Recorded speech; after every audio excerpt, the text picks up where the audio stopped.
Estou cansado, desperdiçado, me dói o peito, porque amigo não vem. Desemprego é o tema do Sobre Todas as Coisas desta noite, que recebe aqui a Dilce Persílio, que é socióloga e consultora de RH, o Danilo Ursida, que é economista, especialista em tributos e gestão financeira, e a Mara Suassuna, que é psicóloga clínica, organizacional e mestre em psicologia social e coach. Bom, voltar ao mercado de trabalho em tempos de crise é um grande desafio. E o problema fica ainda maior quando falta formação profissional.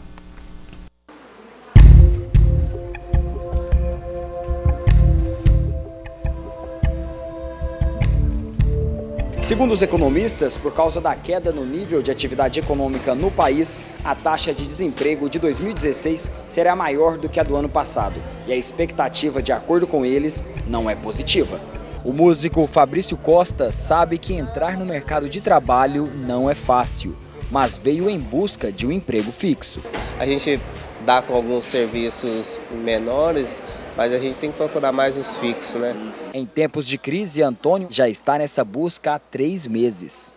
Alegre está sem dinheiro para poder construir, alegre está sem dinheiro para poder fazer as coisas, está com medo da crise afetar mais ainda.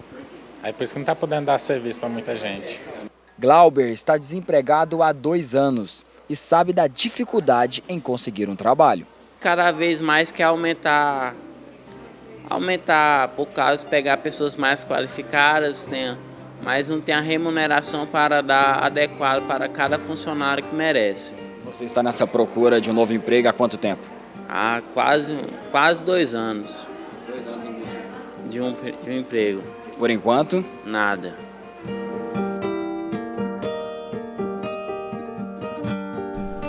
Danilo, o primeiro entrevistado, Fabrício, que é músico, ele falou que está em busca de um emprego fixo, mas por enquanto ele faz bico, freelance. É uma saída nesse momento? É uma saída. É fato que as contas chegam no fim do mês, né? Precisa. E essas contas precisam serem pagas na ocasião.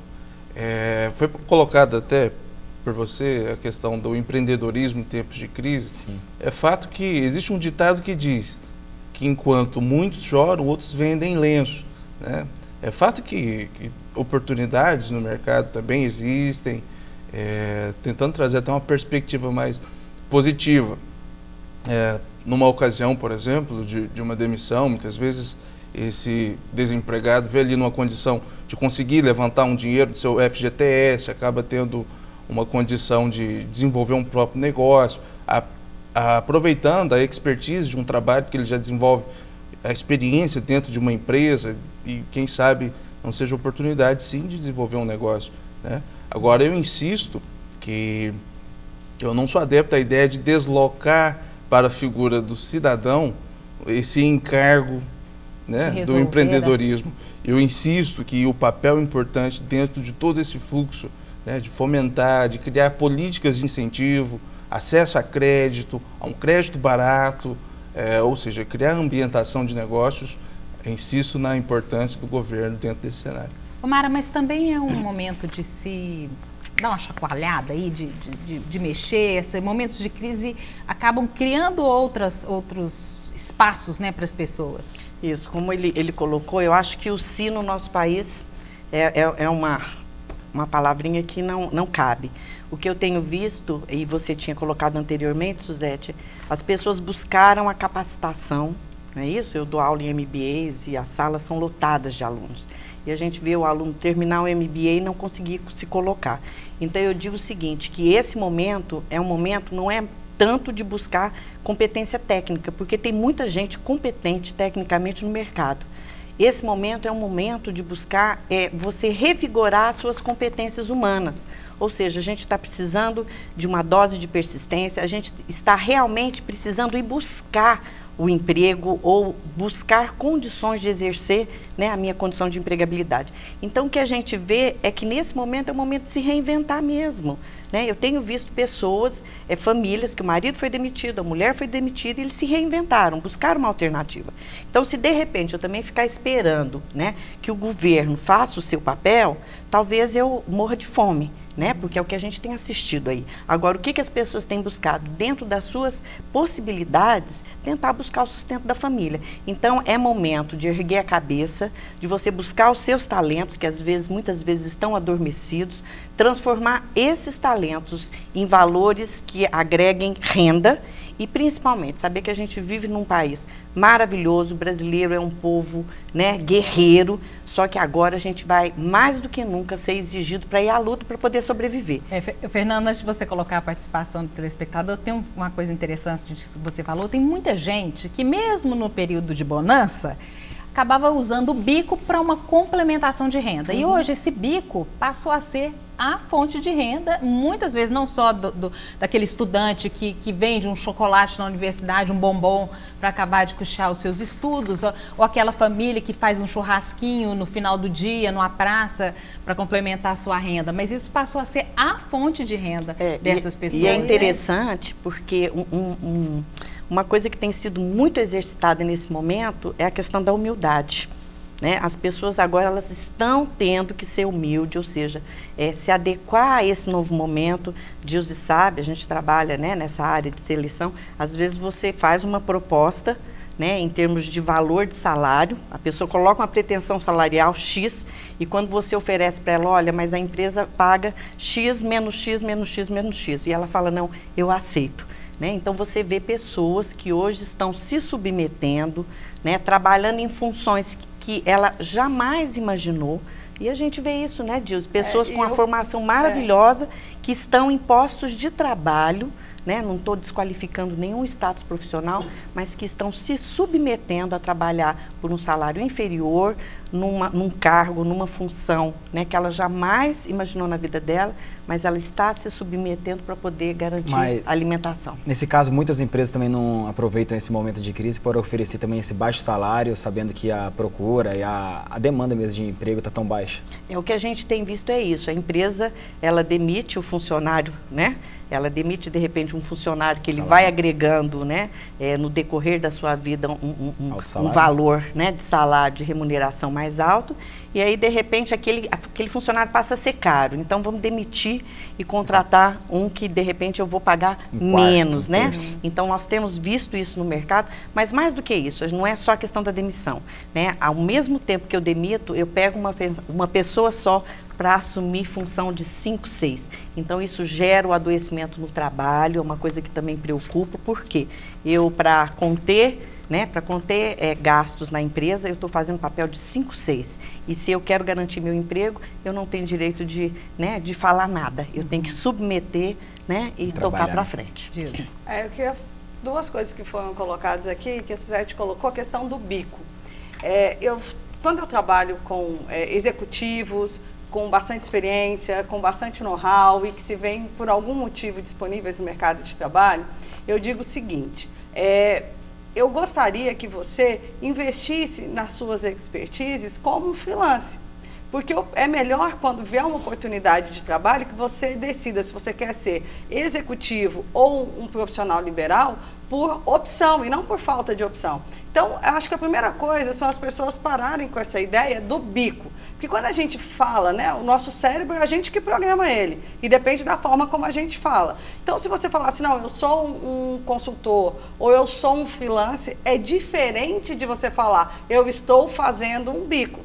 E isso vai fazer com que você tenha uma postura empreendedora, uma postura de fazer as coisas com qualidade, como se você faria se você fosse um seletista, numa atividade que seja informal ou que seja uma prestação de serviço. Então, acho que a primeira coisa é parar de achar que tudo que não é com carteira assinada dentro de uma empresa é um bico. Não, é uma atividade que a gente chamaria autônoma, um freelance, que deve ser feito com a mesma qualidade. Até porque, como a gente está trazendo, isso pode ser a solução para os problemas. E aí você vê situações, e eu vejo isso com os meus executivos, que ele surge a oportunidade dele ir para o mercado formal, e ele fala, não, estou muito bem, obrigado aqui como executivo. E uma outra situação, complementar isso que a Mara falou, eu acabei de fazer uma seleção de gerente de filial.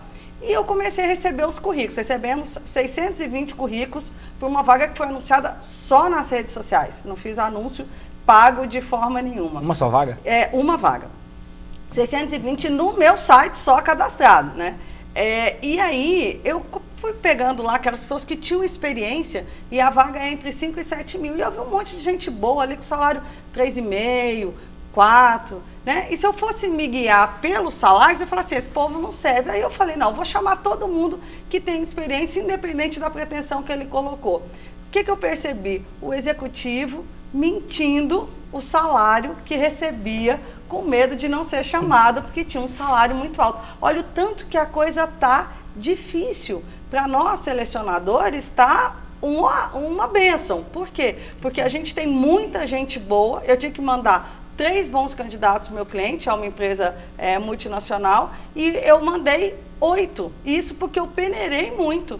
Porque ele tinha me pedido só 3, mas eu falei, é injusto. Tem tanta gente boa e disponível para ganhar aquilo que a empresa está colocando, devido a essa crise, a essas dificuldades que a gente está passando. Ó, Dias, e na contramão do que você falou, tem a participação aqui do Elias Messias, ele fala o seguinte, o maior problema do Brasil, do desemprego, não seria a falta de mão de obra qualificada? Uma pergunta, já que tem ofertas em todos os dias em jornais e similares, para Dilce e Danilo.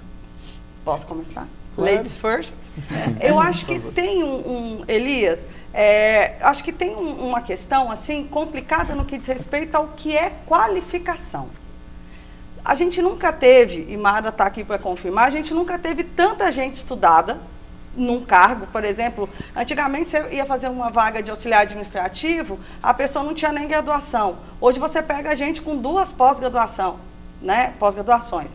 Então, quando a gente fala, o empresário fala, e eu adoro questionar as pautas dos jornalistas que chegam para falar, falta qualificação. Falei, não falta. O que falta hoje é o que a gente chama qualificação on the job, ou seja, no trabalho. E isso ela só acontece se a pessoa estiver trabalhando naquela vaga, e acontece com o empresário, e agora ele pode se dar esse luxo, ele tem muitas opções no mercado.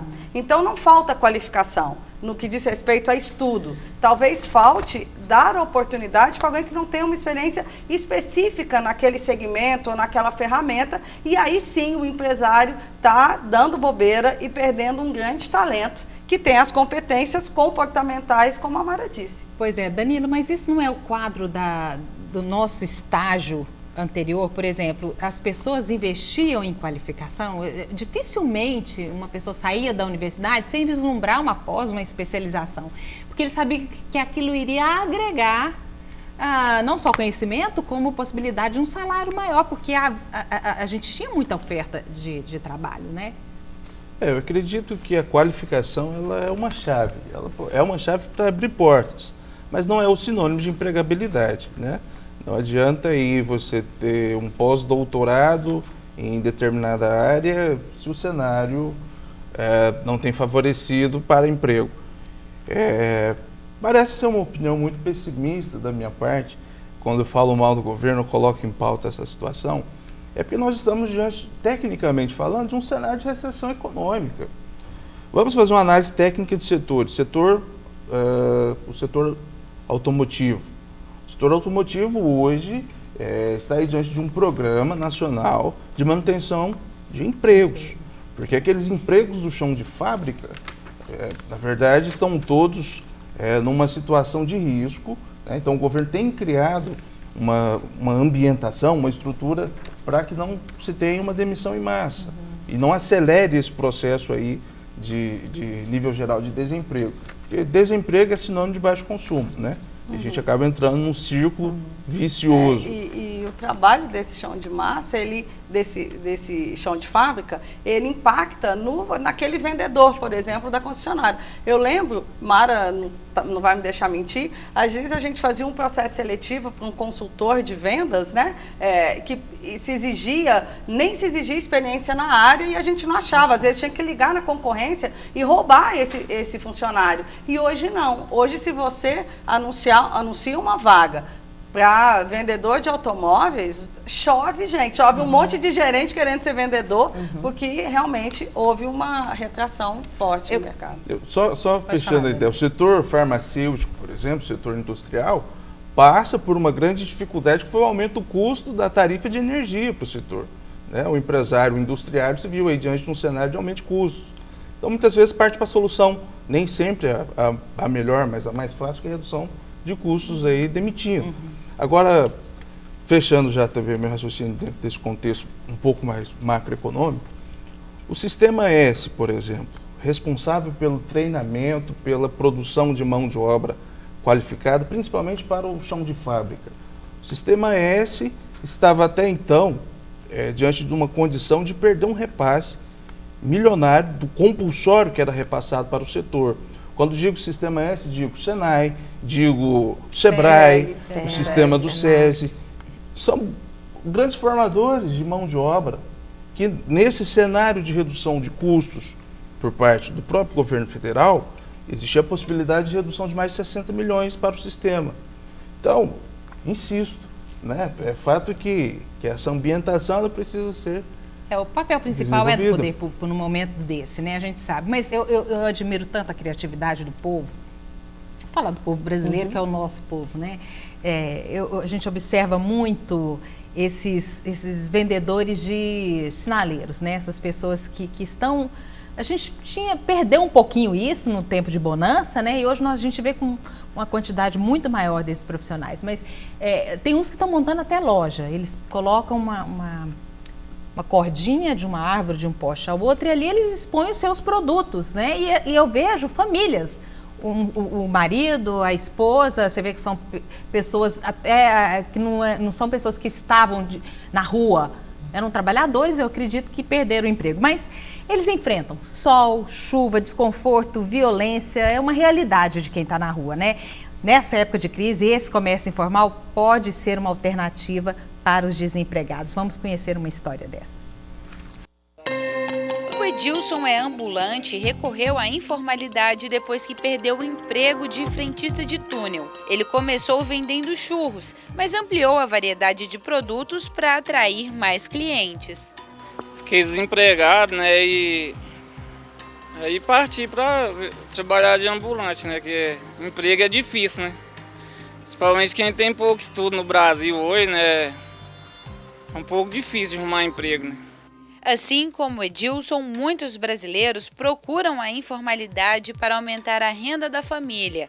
Só em 2015, cerca de 14% do PIB nacional veio do trabalho informal. Com a crise econômica, quem está sem serviço procura um jeito de ganhar dinheiro. E muitas vezes, como no caso do Edilson, o que é ganhado nas ruas é o que banca as despesas de casa. Tem dado, né? Melhor do que trabalhar empregado, né? Para certas pessoas, né? No Brasil, né? Porque o Brasil que nós estamos vivendo aqui hoje é terrível, viu? No entanto, quem opta pela informalidade não contribui com o INSS, o que pode fazer falta no futuro. Prefiro sim, né? Contribuir, né? Com o imposto, né? Com o INSS, né? Porque ficar sem contribuir com o INSS também é muito ruim, né? Acho que para qualquer brasileiro, né? Porque é um benefício a mais, né, que você está contribuindo e pode receber, né, no seu futuro, né.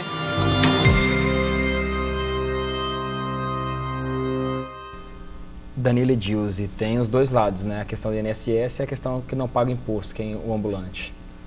Com certeza, acho que acaba sendo um gargalo em relação à tributação. Na medida que nós fomentamos aí o nível geral de emprego, isso acaba voltando, né, do próprio governo através da tributação e das contribuições, da própria contribuição previdenciária. E essa informalidade, eu vou colocar uma outra palavra, ela está se apresentando como uma necessidade e não como uma oportunidade. Uma necessidade porque o cidadão precisa fazer frente, precisa de receitas para fazer frente ali às suas despesas, que, por sinal, são despesas ordinárias, despesas que mês a mês chegam e ele precisa saldar esses compromissos. E vejamos, tarifa de energia elétrica, um custo mensal, sinalizou um aumento, né? Houve um aumento. Transporte público também. E tarifa de água, que são as principais contas de um cidadão médio, tiveram aumentos significativos. Somado a esse cenário, uma inflação que corrói o salário mínimo. O salário mínimo foi reajustado esse ano em 10,25%. A inflação está 14,18%. Né? Então vamos comparar a inflação com o salário mínimo. O poder de compra, não só o desemprego, mas a corrosão do poder de compra de quem está empregado. A gente tem uma situação também que é o tempo de espera pelo um outro emprego, esse tempo também aumentou. E aí a gente gera uma situação, além da necessidade básica que a família passa, o que não passa na cabeça de uma pessoa dessa, né? A gente vai abordar esse tema daqui a pouco, logo após o nosso intervalo. Um cigarro deitado no mês de janeiro.